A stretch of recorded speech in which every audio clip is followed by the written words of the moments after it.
Թզի հրաշալի սեզոնն է, դա նշանակում է, որ այն անպայման պետք է օգտագործել որևէ ուտեստի մեջ։ Պատրաստելու եմ թզով եւ բուրատայով աղցան։ Հեռացնում ենք թզի պոչերը,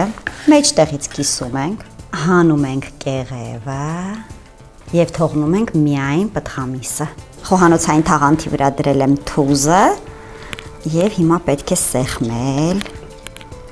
Այսպես։ Տեղադրում եմ բուրատա պանիրը եւ սկսում ենք հավաքել եւ դարձնել գունդ։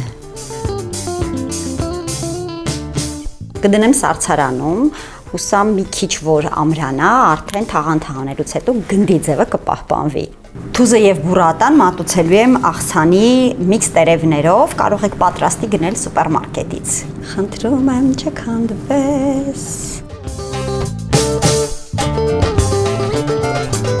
Վրան ավելացրում եմ դդումի կորիզներ եւ իհարկե սոուս, որի բաղադրությունը կկարդաք մեր քեֆում։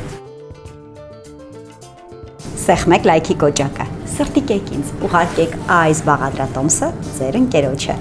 իսկ ես գոհ եմ։